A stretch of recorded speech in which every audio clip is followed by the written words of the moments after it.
Hello friends, welcome to my YouTube channel SK सामान्य ज्ञान। आप हमारे चैनल को सब्सक्राइब करें, बेल आइकन जरूर प्रेस करें। आज हम मध्यकालीन इतिहास जो है वो शुरू करेंगे हिस्ट्री वाली सीरीज में, मिडीवल हिस्ट्री। और लगभग 700 एडी से लेके और लगभग 1757 एडी के बीच का जो पीरियड है वो मध्यकालीन इतिहास के नाम से जाना जाता है। तो शुरुआत हम करेंगे विदेशी आक्रमणकारी और राजपूत राज्य। ठीक है, तो ये कुछ राजपूत राज्य हैं। राजपूत राज्यों में चलने से पहले हम पहले विदेशी आक्रमणकारियों की बात कर लेते हैं, वापस फिर राजपूत राज्य पे आएंगे।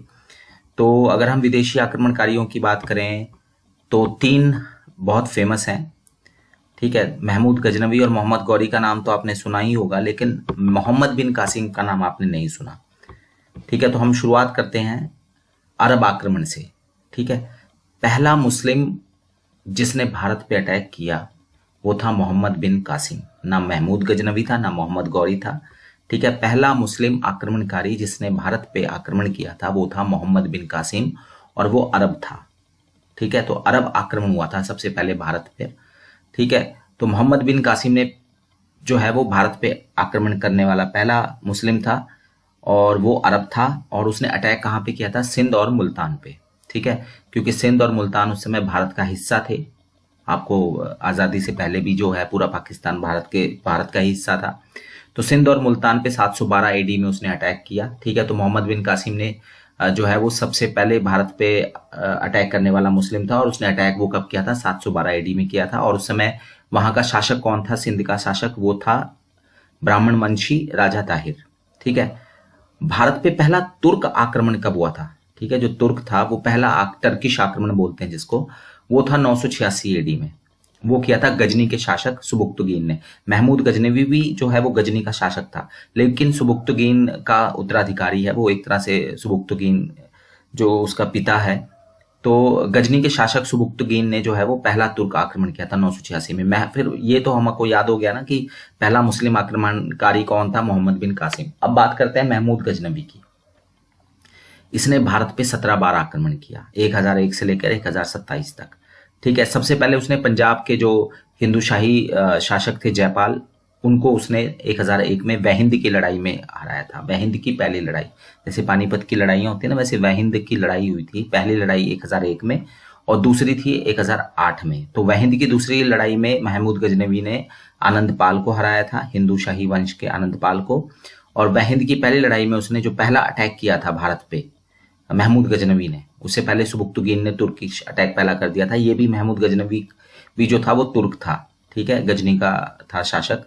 तो उसने पहले अटैक जो था वो भी जो है जयपाल पे किया था। वहिंद की लड़ाई में, पहली लड़ाई में उसको हराया था। इसका सबसे फेमस अटैक जो कहा जाता है वो है सोमनाथ मंदिर पे 1025 में। कई जगह 1026 भी लिखा आता है, यहाँ पे 1026 लिखा है। ये थोड़ा सा कई बार जो अटैक है ना वो दोनों सालों में चला जाता है, तो कई जगह पे जो है वो 25 आया, कई जगह 26 आया। तो 1025-26 में जो है उसने सोमनाथ मंदिर पे जो है वो अटैक किया था। ठीक है, ये इसका सबसे फेमस अटैक था। उसने मेनली लूटने के लिए ही किया था। ठीक है, ये क्वेश्चन बहुत बार आता था। अलबरूनी, फिरदौसी, उतबी, फारूकी, ये महमूद गजनवी के दरबार के प्रसिद्ध लोग थे, और ये इसके साथ आए थे। अलबरूनी, फिरदौसी, उतबी, ये महमूद गजनवी के साथ भारत आए थे। ठीक है, तो महमूद गजनवी मेनली आक्रमणकारी था, उसका राज करने का कोई भी प्लान नहीं था भारत में। फिर बात आती है मोहम्मद गौरी की, 1175 से 1206। अगर आप ध्यान दें तो मोहम्मद गौरी के भारत आक्रमण का उद्देश्य भारत में मुस्लिम राज्य की स्थापना थी। महमूद गजनवी का ऐसा कोई सपना नहीं था। महमूद गजनवी का प्योरली उद्देश्य था लूटना। ठीक है, भारत में वो लूट के इरादे से आया था। ठीक है, जबकि मोहम्मद गौरी यहाँ पे मुस्लिम राज्य की स्थापना करना चाहता था। तो जो मेन उसके रास्ते का कांटा था वो था पृथ्वीराज चौहान।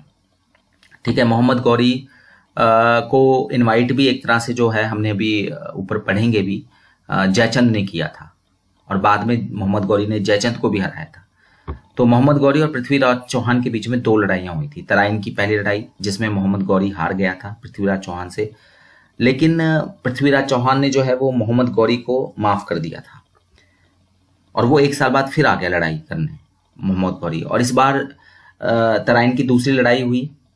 ठीक है, 1192 में मोहम्मद गौरी और पृथ्वीराज चौहान के बीच में, और जिसमें पृथ्वीराज चौहान की पराजय हुई। और यही जो तराइन की दूसरी लड़ाई है, इसने ही हिंदुस्तान में मुस्लिम राज्य की स्थापना का जो मार्ग है वो प्रशस्त किया। ठीक है। और मोहम्मद गौरी के साथ ही कुतुबुद्दीन ऐबक आया था, जिससे दिल्ली सल्तनत की स्थापना हुई है। ठीक है, दिल्ली सल्तनत के बारे में हम मध्यकालीन इतिहास में अभी आगे पढ़ेंगे। ठीक है, तो मोहम्मद गौरी और पृथ्वीराज चौहान के बीच में दो लड़ाइयां हुई। तराइन की पहली लड़ाई 1191 जिसमें मोहम्मद गौरी हार गया, और तराइन की दूसरी लड़ाई जिसमें मोहम्मद गौरी जीत गया और उसने पृथ्वीराज चौहान को हरा दिया। ठीक है, तराइन की दूसरी लड़ाई के बाद मोहम्मद गौरी ने दिल्ली और अजमेर पे कब्जा करके भारत में मुस्लिम राज्य की नींव शुरू डाल दी। इसलिए मोहम्मद गौरी को ही भारत में मुस्लिम साम्राज्य का संस्थापक माना जाता है। फिर उसने 1194 में जो जयचंद था, कन्नौज का राजा जयचंद, उसको चंदावर की लड़ाई में हराया। ठीक है, और 1206 में फिर जो मोहम्मद गौरी था उसने कुतुबुद्दीन ऐबक को, क्योंकि हम इसको गुलाम वंश बोलते हैं क्योंकि ये एक तरह से मोहम्मद गौरी का गुलाम था। ठीक है, तो मोहम्मद गौरी ने कुतुबुद्दीन ऐबक को जो है भारत में नेतृत्व सौंपकर वापस अपने गृह प्रांत जाने लगा, लेकिन रास्ते में ही कुछ विद्रोहियों ने उसको अचानक ही हमला करके उसकी हत्या कर दी। ठीक है, एक्चुअली उसने साम्राज्य नहीं सौंपा था कुतुबुद्दीन ऐबक को। ठीक है, वो वापस जा रहा था, लेकिन हत्या होने की वजह से कुतुबुद्दीन ऐबक जो है एक तरह से फिर वो भारत का जो एक तरह से दिल्ली का जो है वो पहला, या दिल्ली सल्तनत का पहला राजा या गुलाम वंश का पहला राजा जो है वो माना गया। और 1206 से लेकर और 1526 तक, 1206 से लेकर 1526 इसलिए बोल रहा हूँ क्योंकि 1526 से फिर मुगल वंश आ जाता है। ठीक है, उससे पहले जो पीरियड है उसको दिल्ली सल्तनत का टाइम कहा जाता है। ठीक है, जिसमें गुलाम वंश आता है। ठीक है, और भी कई वंश हैं जो हमने अभी पढ़े हैं। ठीक है, गुलाम वंश है, खिलजी है, आपका तुगलक है, ठीक है, लोदी है। तो ये हमारे कुछ आक्रमणकारी हैं जिसमें मोहम्मद बिन कासिम, महमूद गजनवी और मोहम्मद गौरी। ठीक है, अब हम चलते हैं वापस राजपूत राज्यों की तरफ। सबसे पहले बात करते हैं गुर्जर प्रतिहार वंश की।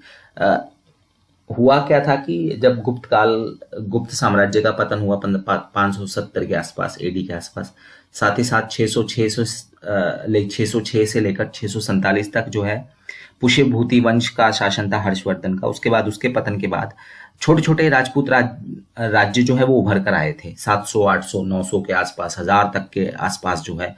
और आप देख रहे हैं कि कईयों ने तो विदेशी आक्रमणकारियों को भी झेला। ठीक है, तो ये सारे वंश जो उभर कर आए, तो ये एक तरह से विदेशी आक्रमणकारी और राजपूत राज्य जो थे वो आपस में सह अस्तित्व के फॉर्म में थे। ठीक है, तो सबसे पहले बात करते हैं गुर्जर प्रतिहार वंश की, जो त्रिपक्षीय संघर्ष हुआ था कन्नौज के लिए। ठीक है, 3 पक्ष लड़े थे। एक तो गुर्जर प्रतिहार वंश था उसमें, ठीक है, पाल वंश था और राष्ट्रकूट थे। तो ये 3 लोग जो थे कन्नौज के लिए लड़े थे। उसमें गुर्जर प्रतिहार वंश भी बहुत इंपॉर्टेंट है। तो इसकी स्थापना जो है वो हरिश्चंद्र ने की थी, और सबसे फेमस राजा थे मिहिर भोज फर्स्ट, नागभट्ट फर्स्ट और राज्यपाल। ठीक है, हम इसमें सिर्फ संस्थापक और फेमस राजा और कुछ और अगर इंपॉर्टेंट बात होगी वो बताएंगे। अगर बात करें गहड़वाल वंश की, ये सारे जो है राजपूत राज्य हैं। गहड़वाल वंश की बात करें तो इसके संस्थापक थे चंद्रदेव, 1085 में एस्टेब्लिश हुआ था ये। आखिरी राजा थे जयचंद, जिनको मोहम्मद गौरी ने चंदावर की लड़ाई में 1194 में हराया था। ठीक है, इनको देशद्रोही, जैसे विभीषण को कहा जाता है वैसे राजा जयचंद को कहा जाता है, क्योंकि इन्होंने इनवाइट किया था मोहम्मद गौरी को। बाद में मोहम्मद गौरी ने इनको ही जो है वो पराजित किया था। इस जयचंद ने इनवाइट किया था पृथ्वीराज चौहान के खिलाफ मोहम्मद गौरी को तराइन के युद्ध में। चौहान वंश की बात करें तो वसुदेव इसका संस्थापक है, अजमेर के आसपास चौहान वंश। और सबसे फेमस राजा पृथ्वीराज चौहान, जिसने तराइन की लड़ाई में 1191-92 में जो है मोहम्मद गौरी के साथ युद्ध किया था। पहले जीत गया था, दूसरी में उसकी पराजय हुई थी। चंदेल वंश की बात करें तो राजधानी इनकी खजुराहो है मध्य प्रदेश में। ठीक है, प्रसिद्ध राजा यशोवर्मन। और इसी बहुत बार क्वेश्चन पूछा जाता है कि खजुराहो के मंदिर किसने बनाए, तो चंदेलों ने बनाए। वहां पर विष्णु मंदिर है खजुराहो में, तो खजुराहो के विष्णु मंदिर चंदेलों ने बनाए। और किस राजा ने बनाए थे? प्रसिद्ध राजा यशोवर्मन ने। तो चंदेल राजा यशोवर्मन ने खजुराहो के विष्णु मंदिर बनाए, ये इंपॉर्टेंट है। राजधानी इनकी खजुराहो है। परमार वंश की बात करें तो राजधानी उज्जैन है मध्य प्रदेश में, शिप्रा नदी के किनारे। यहाँ पे भी कुंभ का मेला लगता है। ठीक है, और प्रसिद्ध शासक जो है वो भोज। ठीक है, 1010 से 1055 तक। फिर बात करते हैं सोलंकी वंश की, राजधानी अहिनवाल। संस्थापक है मूलराज प्रथम और फेमस राजा भीम प्रथम, 1022 से 1064 तक। महमूद गजनवी ने जब अटैक किया तो उसने सोमनाथ मंदिर पे जब 1025-26 में अटैक किया तो उस समय राजा भीम फर्स्ट ही थे सोलंकी वंश के। सोलंकी वंश गुजरात में था। ठीक है, परमार वंश उज्जैन, खजुराहो मध्य प्रदेश में चंदेल वंश। तो सोलंकी वंश की राजधानी थी अहिनवाल और संस्थापक थे मूलराज प्रथम और प्रसिद्ध शासक जो थे वो भीम फर्स्ट थे। तो ये हमने सब्जेक्टिव पार्ट देखा। ठीक है, अब हम जरा कुछ क्वेश्चन आंसर्स देख लेते हैं। विदेशी आक्रमण और राजपूत राज्य। सबसे पहला है पृथ्वीराज चौहान को तराइन के दूसरे युद्ध में 1192 में दूसरा युद्ध हुआ था तराइन का, तो किसने पराजित किया था? तो मोहम्मद गौरी ने पराजित किया था। पहली लड़ाई में मोहम्मद गौरी हार गया था पृथ्वीराज चौहान से तराइन की। ठीक है, फिर 1191 की तराइन की पहली लड़ाई किसके बीच में लड़ी गई थी? मोहम्मद गौरी और पृथ्वीराज चौहान, जिसमें पृथ्वीराज चौहान जीत गए थे। दूसरी में हार गए थे 1192 में। फिर मध्य प्रदेश के खजुराहो के जो विष्णु मंदिर है वो किसने बनाए? तो वो चंदेलों ने बनवाए हैं। खजुराहो के, मध्य प्रदेश के खजुराहो के जो विष्णु मंदिर है, और यशोवर्मन राजा ने बनवाए थे, चंदेल राजा यशोवर्मन ने। जो विक्ट्री टावर है, विजय स्तंभ, वो राणा कुंभा ने बनाया है। ठीक है, ये बहुत बार एग्जाम में आया हुआ है, तो याद रखना आपने, राणा कुंभा। ठीक है, विक्ट्री टावर यानी विजय स्तंभ किसके द्वारा बनाया गया? राणा कुंभा। भारत पे अरबों ने सबसे पहले आक्रमण किया था। ठीक है, तो क्वेश्चन ये आता है कि एक क्वेश्चन ये बनता है कि भारत पे पहला अरब अटैक कब हुआ था, या भारत पे पहला मुस्लिम अटैक कब हुआ था? दोनों क्वेश्चन का एक ही आंसर है। भारत पे पहला अरब अटैक 712 में हुआ था एडी में, और किसने किया था? मोहम्मद बिन कासिम ने। तो भारत पे पहला मुस्लिम आक्रमणकारी कौन था? मोहम्मद बिन कासिम। और किसको हराया था इसने? सिंध के राजा दाहिर को हराया था। ठीक है, किस युद्ध में भारत में मुस्लिम राज्य की स्थापना हुई? किस युद्ध के बाद, मतलब कौन सा युद्ध जो है वो भारत में मुस्लिम राज्य की स्थापना के लिए उत्तरदायी है? तो 1192 का तराइन का जो दूसरा युद्ध है, इसने मोहम्मद गौरी की विजय ने, इसमें मोहम्मद गौरी ने पृथ्वीराज चौहान को हराया था। तो मोहम्मद गौरी ने, भारत में मुस्लिम राज्य का संस्थापक एक तरह से मोहम्मद गौरी ही है। वापसी में जा रहा था, उसकी मृत्यु होगी 1206 में, और फिर गुलाम वंश का कुतुबुद्दीन ऐबक, जिसको वो सौंप के गया था गद्दी, ठीक है, वो राजा बनता है। फिर भारत में सबसे पहले इस्लाम धर्म किसने फैलाया था? अरबों ने। अरबों ने अटैक किया था सबसे पहले। माउंट आबू के जो दिलवाड़े के जैन मंदिर हैं, ठीक है, वो किस वंश के मंत्री ने उनका किया था निर्माण? तो जो माउंट आबू में दिलवाड़े के जैन मंदिर हैं, तो वो सोलंकी वंश ने उसका निर्माण किया था। गुजरात के सोलंकी वंश, तो माउंट आबू राजस्थान में है। दिलवाड़े के जैन मंदिर जो है वो सोलंकी वंश ने उसका निर्माण करवाया था, सोलंकी वंश के मंत्री ने। फिर महमूद गजनवी ने भीम फर्स्ट, जो गुजरात के सोलंकी वंश के थे, के शासनकाल में सोमनाथ के प्रसिद्ध शिव मंदिर पे अटैक कब किया था? तो 1025-26 में अटैक हुआ था। तो महमूद गजनवी ने 1025-26 में 17 अटैक टोटल किए थे। ठीक है, उसमें से जो सोमनाथ का मंदिर का अटैक है वो काफी फेमस है, 1025-26 का। और उस समय राजा कौन थे? भीम फर्स्ट, गुजरात के सोलंकी वंश के। महमूद गजनवी ने 17 बार आक्रमण किए थे भारत पे। क्यों किए थे? यहाँ पे दौलत लूटने के लिए। फिर महमूद गजनवी द्वारा मंदिरों पे किए गए आक्रमणों में सबसे प्रसिद्ध आक्रमण कौन सा था? सोमनाथ टेम्पल का था, 1025-26 का। भीम फर्स्ट वहां राजा थे।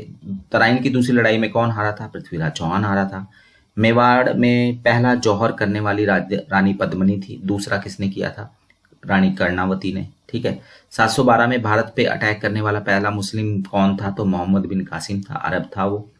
वर्ष 712 में एडी में क्यों महत्वपूर्ण है? 712 में ऐसा क्या हुआ था? तो यहाँ पे मोहम्मद बिन कासिम के नेतृत्व में अरब वासियों ने सिंध पे अटैक किया था। ये पहला मुस्लिम अटैक था भारत पे, अरब ने किया था, मोहम्मद बिन कासिम ने। भारत यानी हिंद लोगों के लिए सबसे पहले हिंदू शब्द का उपयोग किसने किया था? तो अरबों ने किया था सबसे पहले हिंदू का उपयोग। फिरदौसी कौन था? तो फिरदौसी एक कवि भी था, साथ में उसने महाकाव्य शाहनामा की रचना की थी। तो दोनों ही ठीक है। अरबों ने भारत के किस भाग को जीता था?